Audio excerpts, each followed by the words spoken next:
Yes, that the gray hoodie that y'all see me wearing all the time in my story times and in my posts. That's his gray hoodie.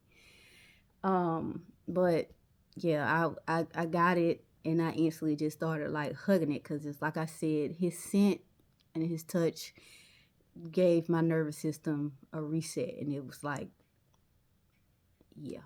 So he came around my desk because I was sitting down. He came around my desk, and then he crouched down in front of me, lifted up my scrub top, and he got real close to my stomach. He said the baby's name because he always said that he wanted to name his child a certain name. So that's the name that he said. While he was down there. So he said the baby name, and he was just like, "I'm sorry. I do love you. I promise I love you. And I promise I want you here. It's just, I'm just not ready. And I don't want to bring you into a struggle. Like, I don't want to bring you into a struggle. I want to bring you in this world where I got all my stuff together. But don't think that I don't love you. Don't think that, your daddy don't want you, because I do want you. I promise I want you." And as he was talking, he started to tear up and to cry. And I'm just sitting there like watching him. When he got done with his speech or whatever not, he gave the stomach a rub, another rub, and then he kissed me on the forehead, and it was just like, "I'm so sorry, Kiki. I didn't mean for anything. Like, I didn't mean for this to happen." And he was just like, I'm sorry. Like, I'm sorry that you're going through this. I'm sorry that you're feeling this way. I'm sorry that we have to do this. Like, I'm so sorry. I'm sorry, Kiki." And then he kissed me on my forehead again, and he walked out. He walked out. And we finished on the rest of the day. Because, that very next day was my appointment to, yeah.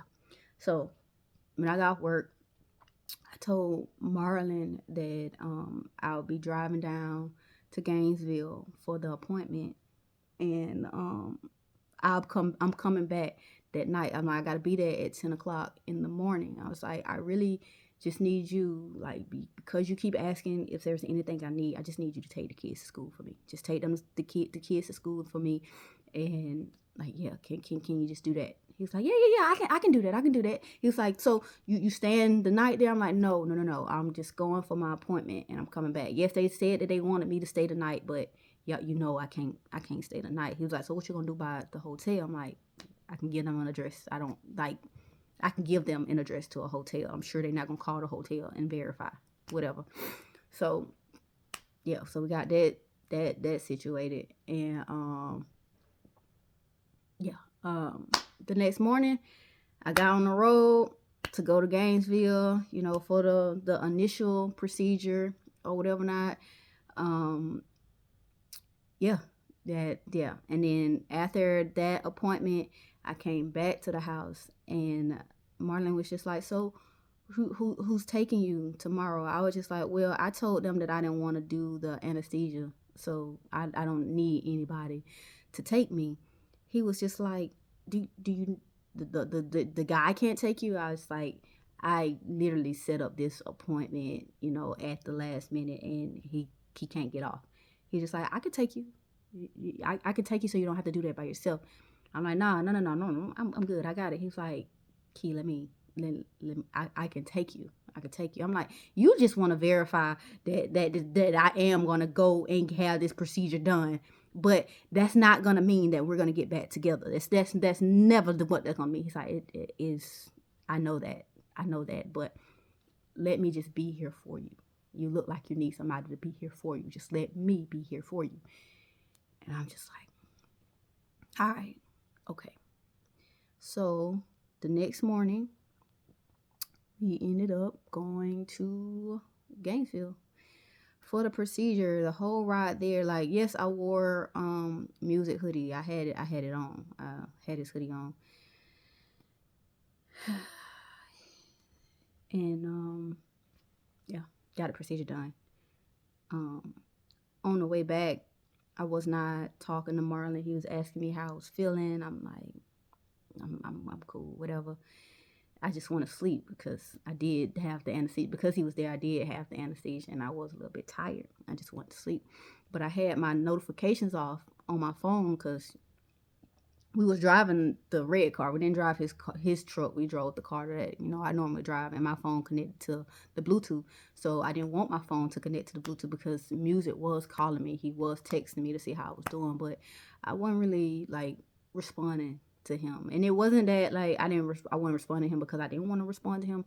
I just wasn't responding to him because it was just yeah. So by the time we ended up getting back to the house, I did tell Marlon, like, look, I just need to go for a walk for a minute, and then I'll be in the house. He was like, okay, all right. And when I went for my walk, that's when I called music to like let him know how everything went or whatever not. And I told him that I did get the ultrasound. I had a copy of the ultrasound or whatever, and he asked me to send him a picture. So I sent him a picture of it, and then he asked, could he have the copy of the ultrasound? I'm like, you sure you want it? He was like, yeah. I'm like, okay, I'll bring it to work tomorrow. I'll bring it to work and give it to you. He's like, okay. So yeah, the next day, when I went to work, next time I went to work, I ended up giving music the ultrasound. Come to find out, I was 6 weeks and 2 days, literally. So when Atlanta said that I was 6 weeks, I wasn't really 6 weeks. I was 5 weeks at that time, but they knew by the time that they were able to get me in that I was gonna be pushing it. So I was 6 weeks and 2 days. But yeah, I gave him the ultrasound. He teared up a little bit. Needed his moment. Gave him his moment. Whatever. I went on. Yeah, that's the yeah.